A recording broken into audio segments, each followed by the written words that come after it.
Hello and welcome. This is coming to you from Adirondack Quaker Friends Meeting House in South Glens Falls, New York, first assembled in 1767. We have had several meetings in-house during 2020, and this meeting was held July 12th, 2020, and this is our message from that day. Isaiah 40:31. But they who wait for the Lord shall renew their strength. They shall mount up with wings like eagles. They shall run and not be weary. They shall walk and not be faint. On a wooded mountainside passed through by a gravel road, there lived in two houses side by side, two men of the same age. Living in the woods as they did, both men heated their homes using firewood. To heat a home with wood always warms you twice, once when you cut the wood, and again when you burn it. Both men had their own unique system for supplying their homes with firewood.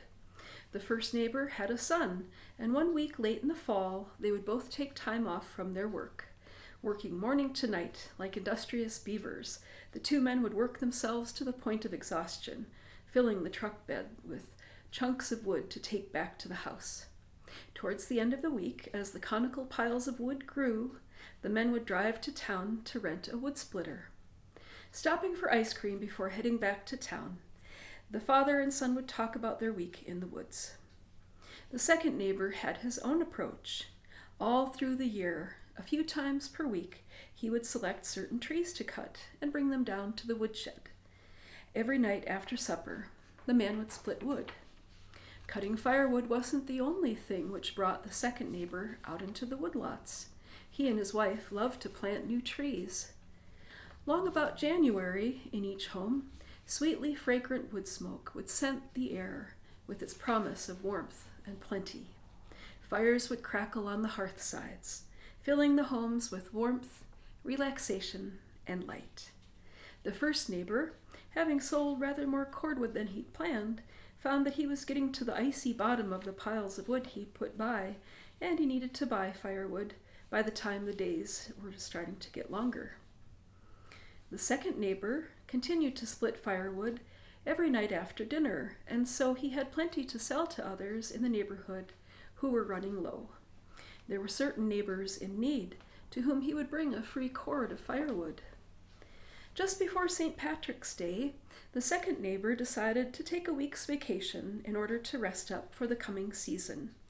While the sweet-scented wood crackled and flickered in the stove in his study and snow thumped down from the eaves, the second neighbor spent time just listening and reading and sipping tea by the fire, hearing the occasional heavy snows blowing around the house for a whole week. At the end of the week, he felt rested and restored. Lord, you have given us all the gift of time, and it is up to us how to use that time. How can we learn from these two men in the matter of how we choose to spend our time and how we manage our additions into our own spiritual cords of firewood? An inner spiritual woodpile is that inner supply of faith, strength, perception, confidence, resilience, and wisdom, knowledge, and light. If we constantly make withdrawals from our stockpile without building back in, we will experience things like stress, burnout, confusion, and resentment. Like the first neighbor, we can join with others to work together to supply our needs and refill our spirits. Like the second neighbor, we can add to our spiritual woodpile a little bit every day by our own daily spiritual practice. It is good to remember when we burn firewood, while we might do the work to collect, cure, and use the wood, we do not create the warmth and energy which the firewood delivers to our home. That warmth and energy was captured by the tree with its ancient methods. The warmth and energy is from the light of the sun. And who made the sun? Similarly, while we can read, pray, meditate, and rest in order to store up more strength and resilience within ourselves, that part from the Spirit is not something that we can make ourselves. The light is kept within, but it is not made by us. We must be blessed with it, or gathered in by our own consistent, wise, and humble actions. An article in Psychology Today defines secular practices of self-care as the following: contemplation, yoga, walking, maintaining our physical health, contemplative reading, enjoying nature, creative activities like doing crafts or making music, fellowship, and regular acts of compassion. Spiritual disciplines may include meditation, prayer, fasting, simplicity, fellowship, writing, chastity, stewardship, poverty, solo time in nature, attending services. Each day when we rise, we can start the day with a simple petition to our higher power for strength, joy, wisdom, and clarity throughout each day. Each night when we go to sleep, we can end the day on a spiritual note. We can reflect upon all that for which we can be grateful. If you notice a cat or a dog, the very first thing they do in the morning is to have a good stretch from the top of their ears to the tip of their tail. And the very last thing that they do at night is to round up their backs, stretch their legs long, and either knead their bedding with paws or circle around to make a little bed. Their satisfaction in turning in for the night is almost palpable, and you can hear the happy sigh they exhale once everything is perfect for the night. So shouldn't we be at least as smart as the cat and the dog, starting and ending our days with a taking of comfort for ourselves?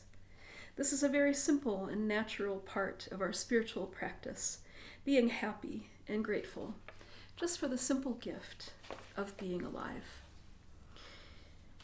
Dear Lord, meet me in the stillness of morning.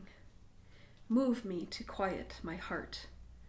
Mend me, O Father, from yesterday's harms. Recalling the tumult of yesterday, let me have peace. There was discouragement yesterday. Let me have hope. There was exhaustion yesterday. Let me have strength. There were doubts yesterday. Let me have faith. There were wounds yesterday. Let me heal. There were mistakes yesterday. Let me be wise. There were sorrows yesterday. Let me be loved. There were hurts yesterday. Let me forgive. Let me enter into this new day, aware of my needs, awake to your grace in all things, aware of the simplicity of solutions once I find the right pages to open. Lord, let me live in such a way today, choosing each of my actions in such a way that I may know these greatest provisions of a lifetime: peace, hope, safety, strength, faith, health, clarity, forgiveness, purpose, wisdom, and love. Thank you for spending this moment with Adirondack friends. Signing out, Pastor Sue MacKenzie. Amen.